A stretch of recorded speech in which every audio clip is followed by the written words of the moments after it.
નમસ્કાર વિદ્યાર્થી મિત્રો, આપ સૌની યુટ્યુબ ચેનલ ઈ જ્ઞાન મેન્ટરમાં આપનું હાર્દિક સ્વાગત કરું છું. મિત્રો, આજે આપણે ધોરણ 7 અંગ્રેજી વિષયના નવા પાઠ્યપુસ્તક આધારિત યુનિટ 2 જેનું નામ છે ફેર્સ એન્ડ ફેસ્ટિવલ્સના વોકેબ્યુલરી વિભાગની આજે આપણે આ વિડીયોમાં ચર્ચા કરવાના છીએ. વિડીયો શરૂ કરતા પહેલા જો તમે ચેનલ પર નવા હો તો ચેનલને સબસ્ક્રાઇબ કરજો અને હા, બાજુમાં રહેલ બેલ આઇકનને પણ પ્રેસ કરજો કે જેથી કરીને મારા નવા આવનારા વિડીયોનું નોટિફિકેશન આપના સુધી પહોંચતું રહે. તો જોઈએ મિત્રો આજનો વિડીયો. અહીંયા વિદ્યાર્થી મિત્રો વોકેબ્યુલરી વિભાગમાં આપણને સૂચના આપેલી છે double bubble map, compare fares and festivals. નીચે આપણને 3 બબલ આપેલા છે. એ બબલ્સમાં આપણે નીચે જે શબ્દો આપેલા છે એને અલગ તારવવાના છે. જેમાં એકમાં આપણે ફેર્સ એટલે કે મેળાઓ અને બીજું છે ફેસ્ટિવલ્સ. એ બેમાં અલગ અલગ તારવવાના છે અને જે શબ્દો બંનેને લાગુ પડતા હોય એ વચ્ચેના જે બબલ્સ છે એમાં આપણે મૂકવાના છે. તો સૌથી પહેલા અહીંયા આપણને ઇન્સ્ટ્રક્શન્સ આપેલી છે. નંબર 1માં લખેલું છે read the words from the box. નીચે આપણને બોક્સ આપેલું છે, એમાં જે શબ્દો આપેલા છે એને વાંચવાના છે. Put words only for fairs in yellow bubble. પીળા કલરનું જે બબલ્સ છે એમાં આપણે મેળાઓના જે શબ્દો લાગુ પડતા હોય એ આપણે લખવાના છે. Put words only for festivals in green bubble. જ્યારે લીલા કલરનું જે બબલ છે એમાં આપણે તહેવારોના શબ્દો મૂકવાના છે. અને નંબર 4માં સૂચના આપેલી છે put words that are the common in both in the blue bubble. જ્યારે વાદળી કલરનું જે બબલ છે એમાં આ બંનેને જે શબ્દો લાગુ પડતા હોય એ આપણે લખવાના છે. તો અહીંયા નીચે શબ્દો આપેલા છે એનું આપણે વાંચન કરીએ. પહેલું છે processions, colourful and lovely, puppet shows, devotion and blessings, rituals and traditions, camel horse rides, family outing, animal fairs, enjoyment, prayers and puja, food and sweets, temporary tent city, religious stories, handicrafts, music and dance, stalls and shops, traditions, special clothes, games and swings, people come together, cultural value, special sweets. તો અહીંયા વિદ્યાર્થી મિત્રો આપણને આ જે શબ્દો આપેલા છે એ શબ્દોને આપણે નીચે જે 3 બબલ્સ આપેલા છે એમાં આપણે વિભાજિત કરીએ. તો અહીંયા યેલો કલરમાં આપણને ફેર્સ એટલે કે મેળાઓ લખેલું છે. જ્યારે કોમન ઇન બોથ એ બ્લુમાં છે અને ગ્રીનમાં છે ફેસ્ટિવલ્સ. તો હવે મેળાઓને જે શબ્દો લાગુ પડે છે એ અહીંયા આપણે લખીએ. તો મેળાને જે લાગુ પડતા હોય એ શબ્દો છે puppet shows, camel horse rides, family outing, animal fairs, temporary tent city, handicrafts, stalls and shops, games and swings. એટલે કે મેળામાં આપણને પપેટ શો જોવા મળે, ત્યાર પછી ઊંટ અને ઘોડાની સવારી જોવા મળે, લોકો પોતાના ઘરેથી બહાર આવેલા હોય, ત્યાર પછી પ્રાણીઓના મેળા હોય, પછી ટેમ્પરરી ટેન્ટ સિટી એટલે કે તંબુવાળા જે સિટી ઊભા કરવામાં આવે છે એ પણ જોવા મળે. વિવિધ વસ્તુઓ હાથ બનાવટની છે એ પણ આપણને જોવા મળે. અલગ અલગ પ્રકારની દુકાનો, રમતો અને હિંચકાઓ આપણને મેળામાં જોવા મળે. ત્યાર પછીનો બ્લુ બબલ્સમાં લખેલું છે કોમન ઇન બોથ. તો હવે મેળાઓ અને તહેવારોમાં શું કોમન હોય? તો પ્રોસેશન્સ એટલે કે આપણી જે પરંપરાઓ છે, કલરફુલ એન્ડ લાઇવલી, રંગબેરંગી જે ઉત્સવો ઉજવાતા હોય તે, ડિવોશન એન્ડ બ્લેસિંગ્સ એટલે કે આશીર્વાદો આપણને મળતા હોય, રિચ્યુઅલ્સ એન્ડ ટ્રેડિશન્સ એટલે કે આપણા જે રીત રિવાજો છે એ આપણને જોવા મળે છે, એન્જોયમેન્ટ આનંદ, પ્રેયર્સ એન્ડ પૂજા ઘણી જગ્યાએ આપણે પ્રાર્થના અને પૂજા કરતા હોઈએ છીએ, ફૂડ એન્ડ સ્વીટ્સ એટલે કે આપણે અલગ અલગ પ્રકારના ખોરાકો ખાઈએ છીએ, મીઠાઈઓ ખાઈએ છીએ, મ્યુઝિક એન્ડ ડાન્સ સંગીત અને ડાન્સનો પણ સમાવેશ થાય છે, ટ્રેડિશન્સ એટલે કે આપણી જે પરંપરાઓ છે એ જોવા મળે છે, પીપલ કમ ટુ ગેધર લોકો એકબીજાની સાથે ભેગા થાય છે, અને કલ્ચરલ વેલ્યુ એટલે કે સાંસ્કૃતિક આપણા જે મૂલ્યો છે એ પણ આપણને જોવા મળે છે.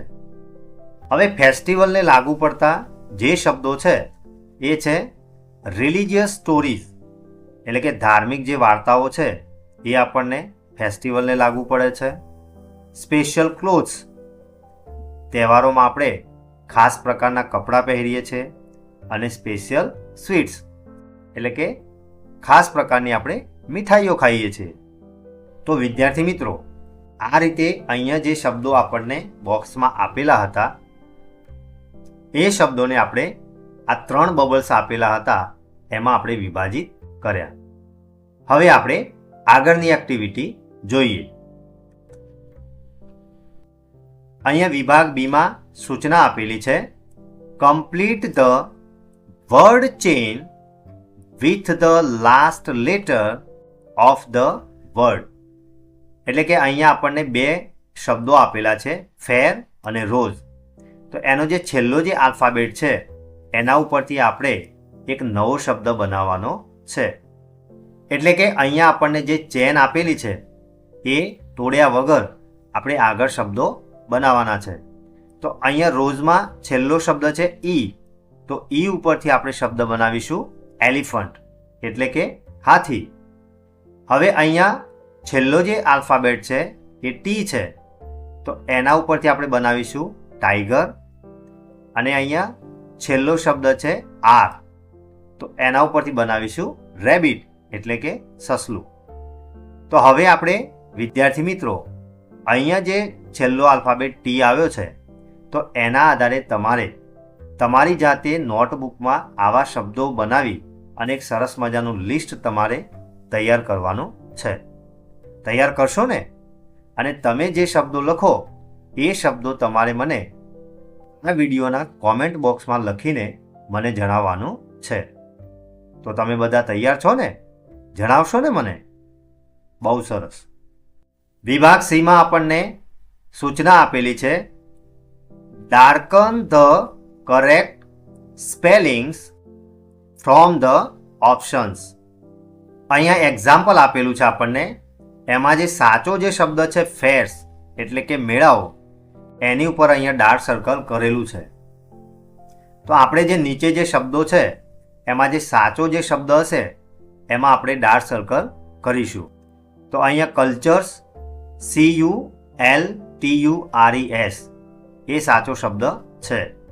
ત્યાર પછી નંબર 2માં રિલિજન્સ RELIGIONS, સિઝન્સમાં SEASONS.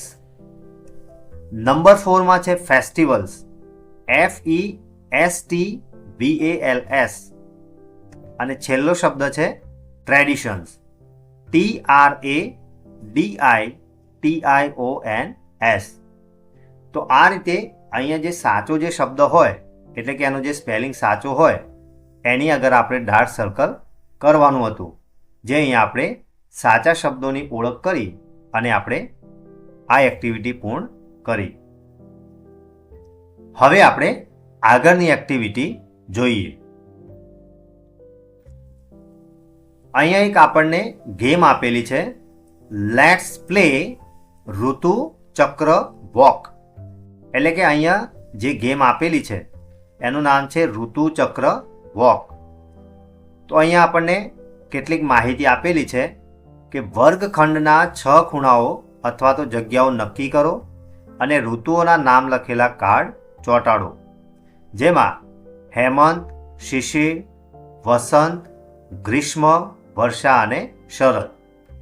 તો આ જે ઋતુઓ છે એ આપણી જે મુખ્ય જે 3 ઋતુઓ છે, શિયાળો, ઉનાળો અને ચોમાસું, એની પેટા ઋતુઓ છે. તો હેમંત અને શિશિર આ બંને શિયાળાની ઋતુઓ છે. વસંત અને ગ્રીષ્મ એ ઉનાળાની ઋતુઓ છે અને વર્ષા અને શરદ એ ચોમાસાની પેટા ઋતુઓ છે. વિદ્યાર્થીઓને વર્ગખંડની મધ્યમાં ઊભા રાખો. એક અંગ્રેજી વાક્ય બોલો, જેમ કે ઈટ ગીઝ એન્ડ નટ્સ. વિદ્યાર્થીઓને સમજાવો કે જે ઋતુ સાથે તે વાક્ય બંધ બેસતું હોય ત્યાં દોડીને જવું. જે વિદ્યાર્થી ખોટા ખૂણામાં જશે તેને આઉટ જાહેર કરવામાં આવશે. એટલે કે તમારા વર્ગખંડમાં શિક્ષક જે છે એ 6 ખૂણાઓ નક્કી કરશે અને તમને નીચે જે વાક્યો આપેલા છે એ વાક્યો તમને બોલશે. એટલે તમારે જે વાક્ય જેને લાગુ પડતું હોય, એટલે કે જે ઋતુને લાગુ પડતું હોય ત્યાં તમારે દોડી અને એ ખૂણામાં તમારે જવાનું છે. તો પહેલું છે ડુ લાઇટ એક્સરસાઇઝ. તો એ આવશે ગ્રીષ્મ ઋતુમાં. ઈટ કુકુમ્બર એન્ડ વોટરમેલન. તો એ પણ આવશે ગ્રીષ્મ ઋતુમાં.